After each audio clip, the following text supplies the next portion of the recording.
আসসালামু আলাইকুম। ফটোশপে আমরা ২ টা টুল সম্পর্কে আজকে এখন জানবো। সেটা হচ্ছে একটা হচ্ছে ক্রপ টুল, আরেকটা হচ্ছে পার্সপেক্টিভ ক্রপ টুল। ওকে? এটা আপনারা জানেন, তারপরে আমি দেখাচ্ছি। আগের ভিডিওতে আমরা এই ইমেজটাকে রিমুভ করে আমরা আরেকটা ইমেজ এখানে বসাইছি ব্যাকগ্রাউন্ড সহ, হ্যাঁ? ওকে, ফাইন। তাহলে আমরা এক কাজ করি, এখন ২ টা ইমেজ নিয়ে আসি। File, open. এই ইমেজটা নিলাম, ধরুন এই ইমেজটা নিলাম। ওকে দিলাম। ঠিক আছে? ধরেন এখানে আমরা ২ টা ইমেজ এখানে নিয়ে আসলাম। এখন ক্রপ টুল তো সবাই আমরা জানি, এটাকে ক্রপ করে বিভিন্ন ধরনের যেকোনো অংশ ক্রপ করা যায়। সেটা আমরা জানি। ধরেন আমরা এখানে একটা ক্লিক করলাম, দেখেন এখন যদি ক্রপ করি, তাহলে এই অংশটা হবে। আমি এটা চাইতেছি যে এটা পুরাটা অংশ। ধরেন এইখান থেকে এতটুক, এইখান থেকে এতটুক। এই অংশটুকু ক্রপ করব। ঠিক আছে? একটা জিনিস খেয়াল করেন, ধরেন এতটুকু দিলাম। দেখেন পুরো অংশটুকু চলে আসছে। আমি সিলেকশন করতে পারি এটা এখন। ওকে করার সাথে, সাথে দেখেন এই যে পুরা মানে চতুর্দিকে ট্রান্সপারেন্সি আছে, খালি আছে এই অংশটা। এখন আমি যদি আরেকটা কাজ করে দেখাইতেছি। ধরেন আমি এখানে ক্লিক করলে এই উপরের অংশগুলো বুঝতে হবে, হ্যাঁ? এখান থেকে আপনি এই যে এটার হাইট, উইডথ সবকিছু পিক্সেলে ক্লিয়ার সবকিছু দিতে পারবেন। কোনো সমস্যা নেই। এখানে দেখেন একটা আছে ডিলিট ক্রপড পিক্সেল, হ্যাঁ? আমি যদি এই জিনিসটা উঠায় দেই এখান থেকে, খুব খেয়াল করেন ডিলিট ক্রপড পিক্সেল। ওকে। অর্থাৎ এখন যদি আমি এটাকে ধরেন আমি এটাকে ছোট করলাম, হুম? ছোট করে এই অংশটুকু আমি ক্রপ করব। সাপোজ এই যে টিক চিহ্ন আছে না, এখানে ক্লিক করার সাথে, সাথে দেখেন এটা ক্রপ হয়ে গেছে। ওকে? যখন আপনি যখন আপনি এটা ধরেন আমি মুভ টুলে ক্লিক করলাম। ক্লিক করলে এটাকে মুভমেন্ট করাবো। দেখেন এই সাইডের অংশটা কিন্তু আছে অলরেডি। এই দেখেন নিচে অংশ আছে, হ্যাঁ? এই দেখেন এই অংশটা আছে। ঠিক আছে? শুধু খালি ক্রপের অংশটুকু দেখাচ্ছে। এমন কি অপশন আছে যে সাইড থাকবে না? অরিজিনাল একটা ইমেজকে ক্রপ করে ক্লায়েন্ট চাচ্ছে যে শুধু যতটুকু দরকার অতটুকু চাচ্ছে। তাকে যখন সেভ করে পাঠাবেন সে বাকি অংশটা চাচ্ছে না।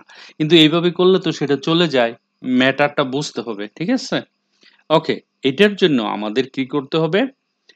কারণ দেখেন এখন আমি যদি কন্ট্রোল টি তে চাপ দেই, আমার এই পুরো অংশটা দেখাচ্ছে যে এই বাকি অংশটাতেও ইমেজ আছে। ঠিক আছে? এখন আমি তো এরকম চাচ্ছি না। আমি চাচ্ছি এমনভাবে ক্রপ করব যেটা শুধু পার্টিকুলার অংশটুকুই থাকে। তো চলেন দেখা যাক কিভাবে করা যাক। এইখানে আসলাম, হ্যাঁ? এই যে এটাতে ক্রপ টুলে আসলাম। এখানে ক্রপ টুলে ক্লিক করার সাথে, সাথে এই যে জায়গাটা আছে না ডিলিট ক্রপড পিক্সেল, এটাতে যেন ক্লিক করে নিতে হয়। এখন আপনি যতটুকু অংশ চান ক্লায়েন্টকে অতটুকু অংশই পিএনজি তে বলেন, জেপিজি তে বলেন সেভ করে পাঠাতে পারবেন। ঠিক আছে? আশা করি বুঝতে পারছেন জিনিসটা। না বুঝার মতো তেমন কিছু না। ধরেন আমি এটাকে ছোট করে এই অংশটুকু জাস্ট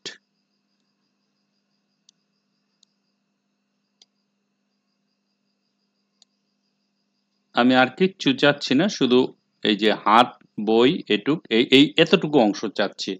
আমার আর কিছুর দরকার নাই। বাকিগুলো একদম ডিলিট হয়ে যাবে, হ্যাঁ? এমন অবস্থা করলে আমাকে অবশ্যই এখানে ক্লিক করে নিতে হবে। ক্লিয়ার? ওকে, ফাইন। ওকে। আমি যখন এখন এই যে এটাতে ক্লিক করব, দেখেন এখন আপনি মুভ টুলে যান, তারপরে এটাকে ধইরা দেখেন আমার আর আশেপাশের কোনো অংশ নাই। আগে যে অংশটুকু ছিল সেটি কেটে একটা ইমেজে পরিণত হয়ে গেছে। মনে থাকে যেন। আবার বলছি, এইটাতে যেন ক্লিক করে নিয়ে কাজ করেন আপনারা। ওকে? সেকেন্ড, সেকেন্ডটা হচ্ছে ধরেন আমি এই ইমেজটা ওপেন করলাম। হুম? ইমেজটা ওপেন করে আমি ক্রপ টুলে যখনই ক্লিক করব, সাপোজ ক্রপ টুলে ক্লিক করার পরে এটাকে আমি একটু বাঁকা-টাকা করতে চাই। ধরেন এই যে এরকম একটু বাঁকা করতে চাই। হালকা করতেই পারি। ধরেন এই ইমেজটা আপনার বাঁকা অবস্থায় আছে। এটাকে বড় করেন। তারপরে এটাকে বড় করেন, এদিকে নেন। আমি পুরা ইমেজটাই ধরেন আমি সিলেক্ট করলাম। এটার একটু নিচে নামান। এই পর্যন্ত নিয়ে আসেন। হ্যাঁ, ধরেন এখন যদি আমি এখানে ক্লিক করি, হুম? ভিতরের ইমেজটা বাঁকা না? ধরেন এরকম একটা ক্লায়েন্ট একটা বাঁকা ইমেজ দিল। এখন এটা আপনি এমনি ঘুরাইলে তো বাঁকাই থাকবে। এটাকে স্ট্রেট করবেন কিভাবে? ওকে? এই অপশনটা জানার জন্য আপনি যখন এটাকে ক্রপ করবেন, তখন আপনাকে কি করতে হবে? ক্রপে ক্লিক করে আসেন উপরে এখানে দেখেন শার্পটেন নামে একটা আইকন আছে এখানে না? এটাতে ক্লিক করবেন। বাস এখানে ক্লিক করার পরে আপনাকে এই জিনিসটা এইখান থেকে ধরে ধরেন আপনি স্ট্রেট করতে চাইতেছেন। এইখান থেকে ধরে এই যে এটা বরাবর এখান থেকে ধরে খালি একটা টান দিয়ে এইখানে বসাবেন। আবার ক্লিক করেন এইখানে এই যে এটাতে ক্লিক করে মাউস ধরে রাখতে হবে। ঠিক আছে? ধরেন আমি এইখান থেকে ধরে নিয়ে আসেন। ধরেন এইখান থেকে ধরে আমি এটাকে টেনে এই যে এই কর্নার পর্যন্ত যখন নিয়ে আসবো হাতটা মাউসটা ছেড়ে দেন। ঠিক আছে? জাস্ট ছেড়ে দেওয়ার সাথে, সাথে আপনার ইমেজটা সোজা হয়ে যাবে। হ্যাঁ? তারপরে এখন আপনি এটাকে ধরে বড় করেন একটু। এদিকে নিতে পারেন, সমস্যা নেই। আরেকটু নামান, নিচে সমান। তারপরে ক্রপ করেন। দেখেন বাঁকা জিনিস সোজা হয়ে গেছে। সিম্পল। ঠিক আছে? আপনি সোজা করে দিতে পারবেন ইমেজটা। তারপরে এখানে ক্লিক করেন। ক্লিক করলে সোজা হয়ে যাবে। ওকে? সো এইটা হচ্ছে গিয়ে আপনার ক্রপ টুলের মোটামুটি ইম্পোর্টেন্ট এই টুলটা আর এখানে এই যে এই পয়েন্ট এটা। হুম? তো নরমালি এখানে ক্লিক করা থাকবে না। আপনি ক্লিক করে নিবেন। ওকে? ওকে।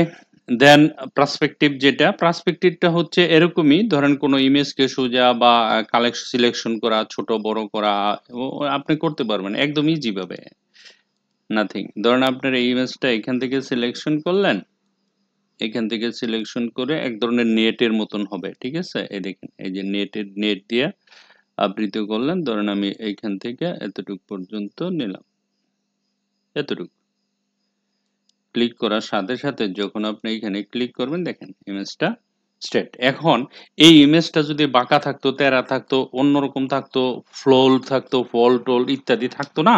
তাহলে এটাও সোজা হয়ে যেত একবারে স্ট্রেট কাট। এটার ব্যবহার আমি অলরেডি দেখাইছি তাই এটা নিয়ে আর কথা বলছি না। অলরেডি আমার ভিডিও আছে দেখে নিন। সো এই ২ টা টুল আমাদের জানা হয়ে গেল। যতটুকু শিখাইছি এতটুকু জানলে আপনার জন্য এনাফ। ওকে? অনেক কাজ করতে পারবেন। So thank you very much for watching this video. Bye bye.